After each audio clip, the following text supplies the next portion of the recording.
अध्यक्ष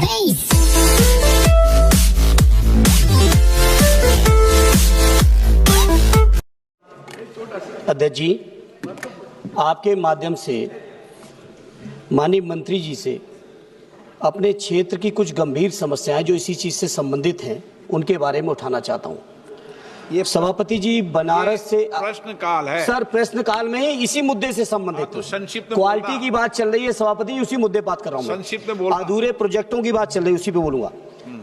माननीय मंत्री जी, बनारस से आजमगढ़ के बीच जनपद जौनपुर में 18 किलोमीटर आज भी टू लेन है, जबकि बनारस से लेके लुम्बिनी तक बौद्ध सर्किट के अंतर्गत ये सड़क आती है और वो 18 किलोमीटर चलने में अध्यक्ष जी घंटों लग जाता है। तो मेरा आपसे अनुरोध है, एक तो उस सड़क को यथाशीघ्र जो 4 लेन का आपका पूरा प्रोजेक्ट है उसमें कंप्लीट करा दें। साथ ही साथ जनपद आजमगढ़ में एक कोटला जगह पर टोल है। माननीय मंत्री जी, मैंने लिख के भी दिया आपके अधिकारियों को, कोटला पे टोल लगा हुआ है, यही बनारस आजमगढ़ के बीच में। वहां टोल वालों का इतना आतंक है कि वहां पे जो आपस में लिंक रोड्स बने हुए हैं लोकल आजमगढ़ के अंदर के संपर्क मार्ग, उन संपर्क मार्गों पर बैरियर डाल दिया है। टोल वालों की इतनी आतंक गुंडई चल रही है वहां पर NHAI के नाम पर कि कोई संपर्क मार्ग से न गुजर सके। यहां तक माननीय अध्यक्ष जी दिक्कतें आ रही हैं कि बच्चों की स्कूल बसें भी उस संपर्क मार्ग से नहीं गुजर पा रही हैं। इस तरह का NHAI का टोल की वसूली, पैसे के वसूली के नाम पर जो आतंक आजमगढ़ में मैंने देखा है, माननीय मंत्री जी कृपा करके आजमगढ़ वालों पर रहम करिए, बच्चों की स्कूलों की बसों को निकलने दीजिए, इतना आतंक न करवाइए। क्योंकि माननीय अध्यक्ष जी, 1 मिनट लास्ट कहूंगा, 1 मिनट अध्यक्ष जी, 1 मिनट सुन लीजिए। सम्माननीय अध्यक्ष महोदय, मैं सम्मान्य सदस्य को विश्वास दिलाता हूं कि अभी हमने नई टोल के लिए टोल नाके ही ख़त्म कर दिए। केवल एंट्री रहेगी और नंबर प्लेट का फोटो लेंगे और फास्ट ट्रैक होगा और डायरेक्ट बैंक अकाउंट से टोल के उतने पैसे ही जहाँ से एंट्री की वहाँ से वही तो सर, वही आप मेरी बात सुनिए। वैसे मैं आपसे एक अनुरोध करूँगा और सम्मान्य अध्यक्ष जी, आप भी मुझे संरक्षण दीजिए। 10 लाख करोड़ के काम चालू है, 4,500 प्रोजेक्ट, और प्रश्न केवल एक धुले से नासिक के बीच का है। अब मैं सब प्रोजेक्ट के डिटेल की जानकारी तो दे नहीं सकता, पर आप एक काम करिए कि मेरे क्वेश्चन आवर के दिन समाप्त होने के बाद सब अधिकारी यहाँ आते हैं, सब MPs आते हैं, तो आप आज भी आ सकते हो। मैं सामने आपके सामने बात करके आपकी प्रॉब्लम को सॉल्व कर दूंगा। और अब ये टोल से समाप्ति हो जाएगी और इसके बाद ये कोई टोल रोकने वाले लोग नहीं रहेंगे, कोई कुछ नहीं रहेगा। और ये सिस्टम में पहले 10 काम अब हमने अवार्ड कर दिए हैं, इसके बाद आगे चलकर ये 1 साल के अंदर लगभग हम पूरी तरह इसको हम लोग इलेक्ट्रॉनिक टोल पे जाएंगे। क्वेश्चन जो माड़े जी ने बात कही है, उसी बात को आगे बढ़ाते हुए अपनी पार्टी के नेता आदरणीय अखिलेश यादव जी की ओर से जिस तरह से TET के माध्यम से पूरे देश के तकरीबन 25 लाख और अकेले उत्तर प्रदेश के 2 लाख से ज्यादा शिक्षक आज पूरी तरह से असुरक्षा के भाव में हैं। सभापति जी, अनिवार्य शिक्षा अधिनियम 2009 के आने के बाद ये तय हुआ कि TET की परीक्षा के बाद ही कोई शिक्षण कार्य कर पाएगा, लेकिन उससे पहले के लिए प्रावधान रहा कि जो पहले के जो शिक्षक हैं उनको ये परीक्षा पास किए या नहीं किए, या उस समय की जो सेवा शर्तों के अनुरूप जो नियुक्ति मिली है उसी के अनुरूप वो सेवाएं करेंगे।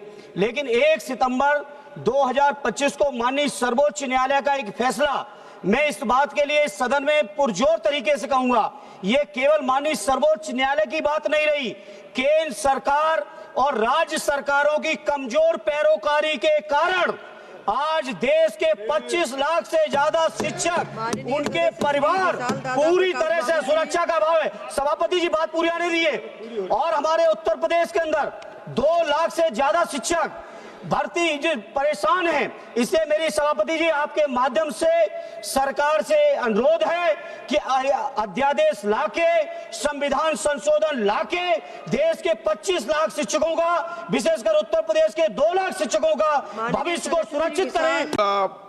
प्रसाद सरोज।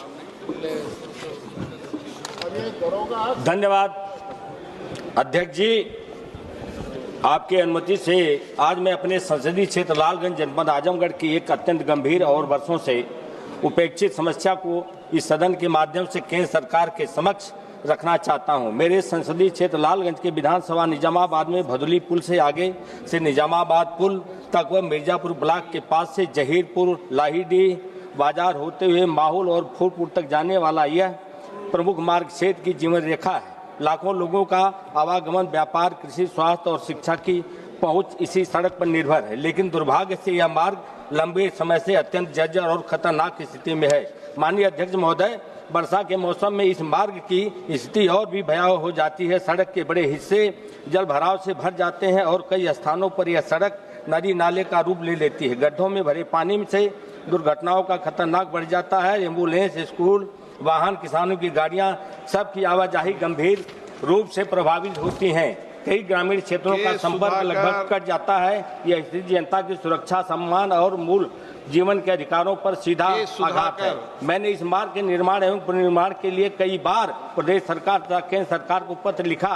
विभागीय अधिकारियों से निरंतर कई बार मेरे द्वारा संवाद किया गया। जनता ने भी कई बार धरना प्रदर्शन कर अपनी पीड़ा सरकार तक पहुंचाई, परंतु आज तक न तो छुट्टी मिली, न ही मान्यवर एक मिनट आधा सेकंड कि किसी प्रकार के निर्माण कार्य की शुरुआत हो पाई। यह उदासीनता क्षेत्र के विकास को ठहराव की ओर ले जाता था। मैं केंद्र सरकार से दृढ़तापूर्वक स्पीकर सर, माननीय सदस्य श्री धर्मेंद्र यादव जी। धन्यवाद सभापति महोदया जी।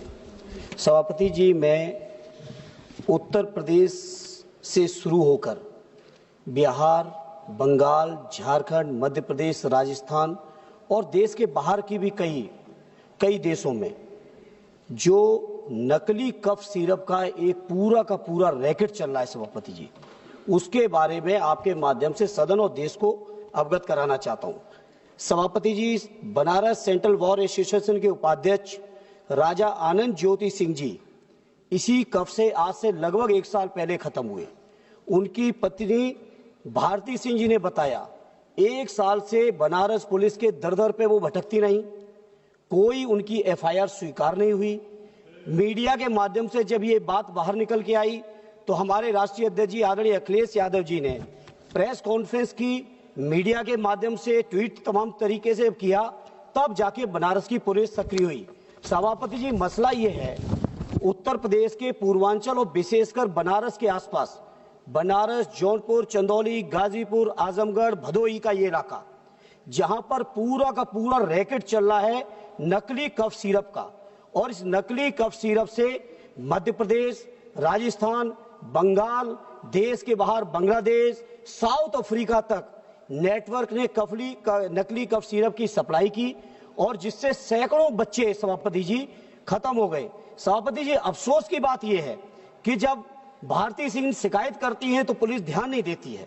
वैसे तो उत्तर प्रदेश के अंदर जीरो टॉलरेंस, आपका बुलडोजर से लेके तमाम चीजें। सभापति सुन लीजिए, आप सभापति महिला हैं, आप बच्चों का दर्द समझ सकती हैं। आप सोचिए सभापति जी, बच्चों के दर्द की ये हालत है, और उस बनारस में जहां का प्रतिनिधित्व हमारे माननीय प्रधानमंत्री जी कर रहे हो, उस बनारस में जहां महीने में कम से कम 4-5 दौरे हमारे माननीय मुख्यमंत्री जी करते हो, और उस बनारस के अंदर एक जाति विशेष के माफिया लोग पूरा का पूरा रैकेट संचालित कर रहे हैं। सभापति जी, 2000 करोड़ से ज्यादा का व्यापार कर डाला। हमें आपत्ति रुपए पे नहीं, लेकिन मैं जानता हूं कि मासूमों की जब जान चली जाती है, सभापति आप महिला होने के नाते इस बात को समझ सकती है कि उस परिवार पे क्या बीतती होगी। लेकिन ये माफिया लोग, जिनकी आंखों में पानी नहीं, संवेदनाएं नहीं, बच्चे मरे तो मरे, बुजुर्ग मरे तो मरे, केवल इनके पैसे की कमाई हो जाए। और सभापति जी, मैं आपके माध्यम से कहूंगा, केंद्र सरकार के बैठे मंत्री जी, जांच करा लीजिए। वो जो पूरा रैकेट था सभापति जी, उसने पूर्वांचल के जिन आ जिलों गया, की मैं बात माननीय कर रहा सदस्य आ गया। हूं, इनके माफियाओं को करोड़ों की गाड़ियां गिफ्ट की हैं। आप कहेंगे तो नाम सहित दे दूंगा, गाड़ी का मॉडल दे दूंगा, कहीं इनकम टैक्स में उसका दिखाया नहीं गया। माननीय और सदस्य, पूरी तरह से माननीय सदस्य, रैकेट आप- चल रहा है, प्रधानमंत्री जी भारत के सरकार क्षेत्र में से चल क्या रहा मांग है। चाहते हो, मैं रखिए। आपके माध्यम से प्रधानमंत्री जी से कहूंगा कि आपके क्षेत्र में बदनामी हो रही है, कठोरतम कार्रवाई होनी धन्यवाद। चाहिए। बहुत बहुत माननीय धन्यवाद। सदस्य श्री जुगल किशोर